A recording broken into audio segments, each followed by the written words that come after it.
Hey, it's Kent Jones with Jones & Associates, PC in Cleveland, Tennessee. We service Hamilton County, Bradley County, McMinn County, Polk County, Marion County, and we'll go outside those areas on an as-needed basis. I wanted to finish off the night by talking about a very serious subject, and one that I'm not sure that anybody quite has a firm handle around, and that's care of the elderly. Starting off, I think some of the first things that people do when their parents get older is to do power of attorney. Usually there are two. One of them is for health care, and that gives somebody that they love in their family and trust the ability to make healthcare decisions for them. It's not a very complicated document, but you need to do it right, and we do those quite often. The other power of attorney that usually goes along with it is the power of attorney mostly for like financial affairs. And it's a little longer, a little more complicated. Usually the same people are designated in each of those documents. Now, when you get into the more serious aspects of the situation, those documents don't have quite enough power. What we're talking about is long-term care, and quite frankly, I think for most people, and admittedly that's not really a statistic that I'm reading right now, but it's just a feel that I get from people that I see in the office and things that I've done as a lawyer. It's very expensive. I did research a June 2018 study that was done by Genworth, Cost of Care, conducted by Care South, and the average monthly cost of a semi-private room in a nursing home in 2018 was $7,441. According to the same study, the average monthly cost of a private room in a nursing home in 2018 was $8,365. The Institute on Aging has put out a publication that people are living longer. In 1985, older adults accounted for approximately 11% of the population. The figure increased to 13% as of 2010, and the Institute on Aging predicts the figure to increase to 20% with the baby boomers by 2030, and then they suspect that it will level off somewhat.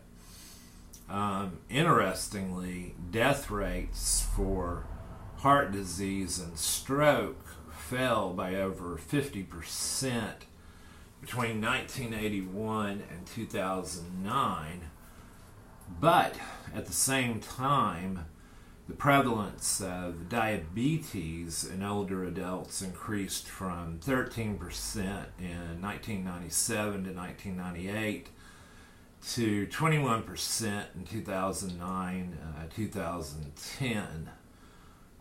As of 2012, the study indicated that 1.3 million Americans lived in nursing homes, and unfortunately, the prevalence of depression is known to increase with age. The question is, what do you do? That's a lot of money. Nursing homes are a consideration. We don't get into that area quite a bit in our practice.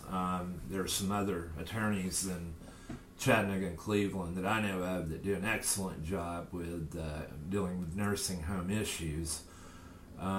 We've done conservatorships and guardian ad litem work And essentially what that is in a conservatorship, you have someone that is mentally or physically incapacitated, not able to take care of themselves, and or an older adult.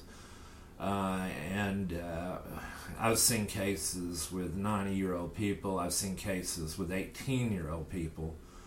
And what you end up doing is designate someone that's going to have a great deal of power. In fact, power over all finances, all decision making.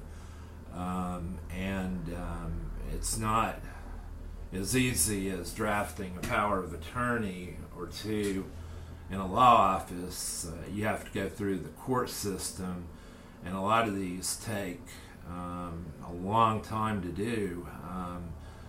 The ones that I've done usually maybe close to a year, and usually in those cases when the person is applying for a conservatorship, the court appoints a guardian ad litem, which is an independent, neutral attorney that gets the power to investigate finances, investigate the living arrangements, investigate the assets that are going to be available to take care of the conservatorship. And the statistics are not good. I used an example which I made up based on real facts at one point in time, and that was, let's say that you've got access to a caretaker 24/7. In the hypothetical, the caretaker to be available 24/7, 7 days a week, drew a salary of $1,000 a week. That's $4,000 a month. Now you're looking at feeding the person, the caretaker, any and other expenses that are involved with care at home, which is something that a lot of people prefer. So what I took was an example of someone with dementia in a house on 10 acres of land. As a guardian ad litem, there were 3 hypothetical scenarios that I looked at that are realistic as far as the figures are concerned, on how to fund the conservatorship.